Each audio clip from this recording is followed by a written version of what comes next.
entities that are directly relevant to the area of the world that you're focusing on right now because you want something to happen. With this little part of it, and then the problem is in order for that little part to maintain its validity as a representation entity, all the things that the computer have to work, and then what don't you see about the computer? That's what this diagram is supposed to be showing. So the first thing is, you don't see the elemental properties of the computer, and that would be existence at a quantum level, and that actually turns out to be increasingly relevant for computer designers, because you know you cannot specify the location and the momentum of a particle at a quantum level with 100% accuracy, and what that means is it actually has relevance. The little wires and computers are getting so small now, but there's some reasonable probability an electron you think will be in the outside. That means at some level of interaction, the quantum properties matter itself out of all complexities. What you don't know about any of those microcomponents is something you could take out and replace if you could only specify the proper level of analysis. Or a lousy brand, and that's the problem. Probability is not liable. The economic system within producer political system consequence that people can get away with manufacturing that manifested itself as the fact that your computer crashes in. This statement is challenging to understand as it contains several incomplete sentences and ideas that are not fully developed. However, it seems to discuss the idea that as computers become smaller and more complex, the quantum properties of matter and the interactions between microcomponents might become significant at a certain level of analysis. The speaker also mentions that people can get away with manufacturing products of poor quality, which is a problem within the economic and political systems that don't hold producers accountable for the consequences.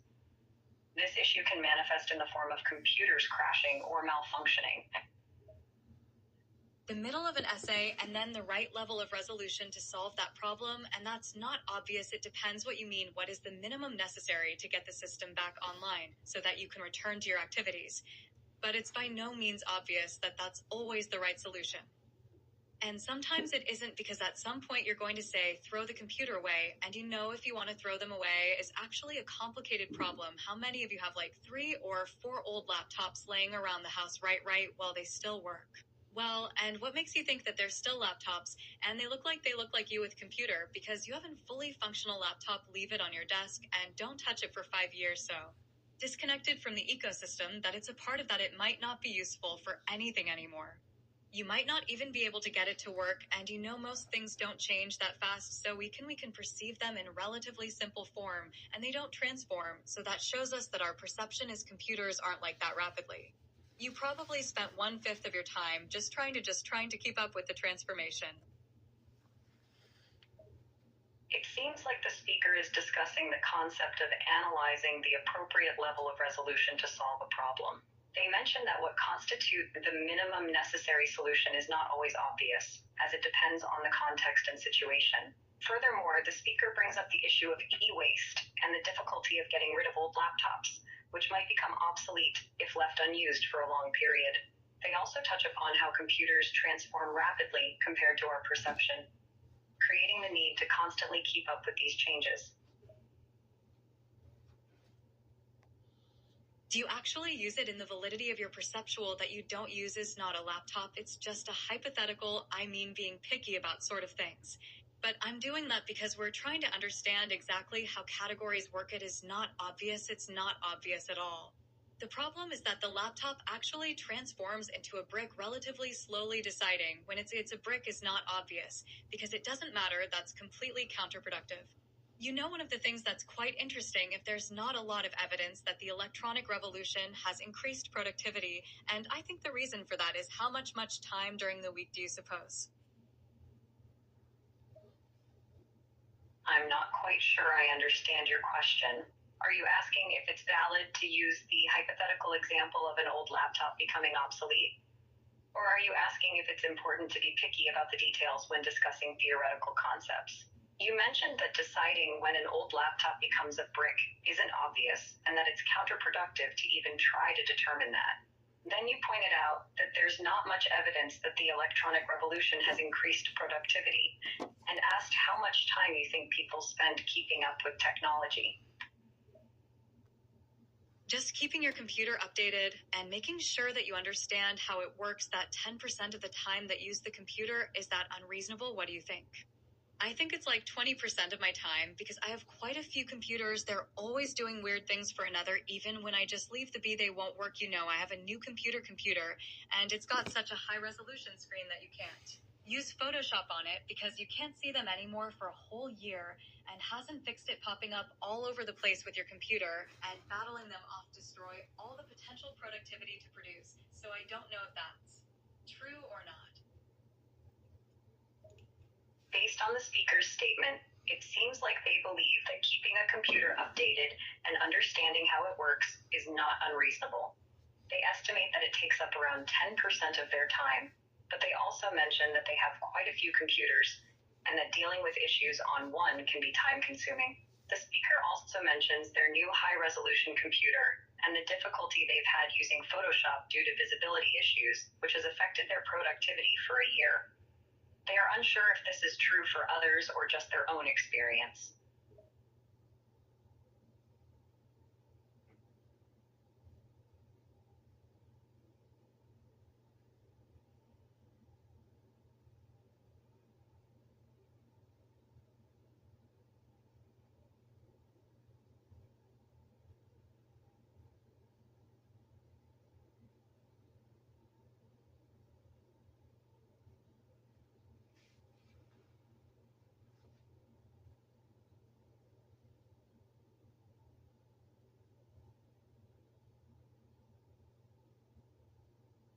Seems that way to me. So okay, so it's funny that it's connected directly to a very large internet information portal, but partly stays alive because it connection to the internet. It's continually updating, it continually being modified because it's plugged into something that's essentially a living system. And when you think about it as a laptop, you just ignoring all of that because you can't ignore that because it's even more real thing. So that's a good indication of our perception. One of the things you might notice, what kind of emotional reaction do you have when your computer ceases to be a laptop while you're working on something important? What's your response? Frustration and contempt, or something like that, which is an expression associated with disgust, the anger, and that as a consequence of something interfering with one of the things that might be a little excited cause, oh, well, I want to get rid of this piece of junk anyways, and get a new computer because it collapses into it. Sub-elements, this massive sub-elements. There's all sorts of possibilities that immediately arise. Nervous system, frustrated and angry. It gets afraid, it gets disgusted, and it gets curious about what's going to happen next. And all of that happens at the same time. And I would say that that response, which is an embodied response and an instinctive response of cognitive elaboration, that's the response you have when you actually see the actual world as close as you're going to get to it, because I don't think that you see the world at all until the things you're doing don't work, and as soon as they don't work, you see the world now.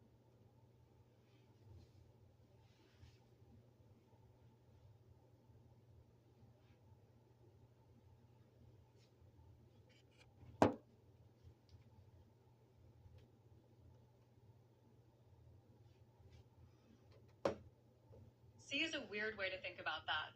But then we say, well, that's the closest you ever get to having contact with the thing in itself, and it's very, very stressful to have contact with the thing itself, because God only knows what it's going to do. So conceptual system protect you from contact with reality. In the same manner, one of the things which I think is extraordinarily funny, he said the purpose of religious system is to stop people from having religious experiences. It's an extraordinary, remarkable, and intelligent cause. He really want to have a religious experience. The statement you mentioned is certainly an interesting one. The speaker appears to be suggesting that the purpose of religious systems is not to promote religious experiences, but actually to prevent them. This idea could certainly be considered thought-provoking and even humorous in its irony. Well, think about how we do it. Say something collapses on you, like your car breaks down. Do you actually solve that problem? Well, generally you don't, right? Do you pass off the problem to someone else whose knowledge about the multi-level reality of the automobile is much more detailed, differentiated than yours? And so partly the way we deal with the complexity of the world is that we set ourselves up as a distributed supercomputer, and we can even call call on elements of that supercomputing process, it says at any given time to increase our level of resolution of the world to solve the problem we solve as individual, but a huge chunk of that is A. Consequence of continual communication that's becoming increasingly obvious since the rise of the internet. What problem you have, there's a high probability that someone somewhere, merely as a consequence of the innate altruism of human beings, has put together an extraordinarily detailed video on exactly how to solve this little micro problem, which is really fascinating, examined, phenomenal. The speaker is describing the idea that humans function as a distributed supercomputer by leveraging the combined knowledge and expertise of others to solve problems that we encounter in our daily lives. They suggest that with the rise of the internet, it has become easier to access information and resources to help solve even the most specific and niche problems. Thanks to the innate altruism of individuals who willingly share their knowledge, the speaker finds this phenomenon to be quite remarkable and worth examining. I'm sure you guys are familiar with that. I wanted to change the stereo. I have an old card. I want to change the stereo, so the search was how to replace the stereo in a 2005 Hyundai Sonata. You know, some guy down in the US, for some reason himself, doing it there. It was really cool that that happens because, you know, psychologists and the evolutionary psychologist and psychologists always argue about whether there is such a thing as actual altruism. It's hard not to see someone taking the time to post, to post an observation of them, undertaking a complex task for no financial reward whatsoever. Indeed, there are many examples of people willingly sharing information and knowledge online without any monetary compensation, which can raise questions about the nature of human behavior and the existence of genuine altruism. The speaker brings up a personal example of wanting to change the stereo in their car and finding a video tutorial from someone in the US explaining how to do it on their specific vehicle. The speaker finds it interesting that people take time to create and share these tutorials unselfishly.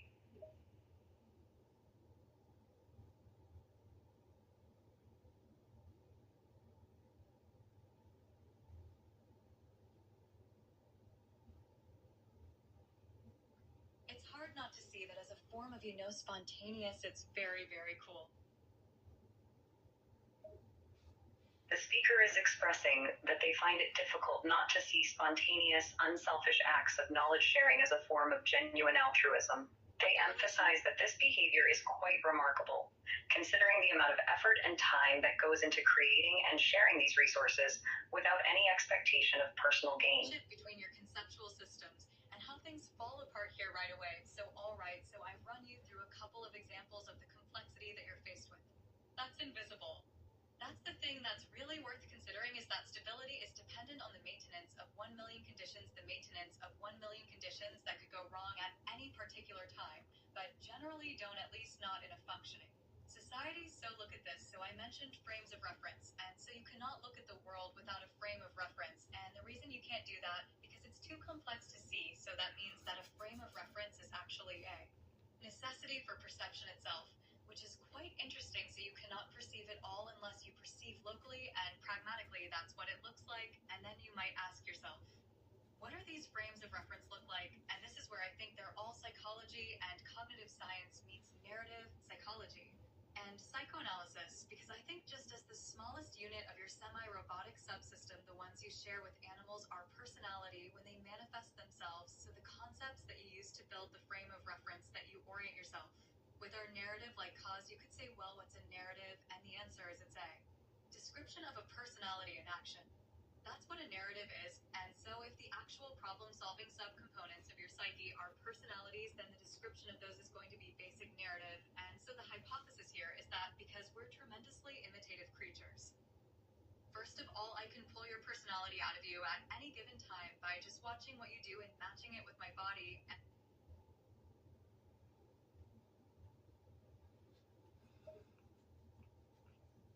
The speaker is discussing the concept of frames of reference and how they are necessary for perception, as human senses cannot handle the complexity of the world without simplifying it into discrete chunks. They suggest that these frames of reference are constructed using concepts and narratives that describe personalities in action, which are the problem-solving subcomponents of the psyche. The speaker also emphasizes that humans are imitative creatures and that people's personalities can be mirrored by observing and mimicking their actions.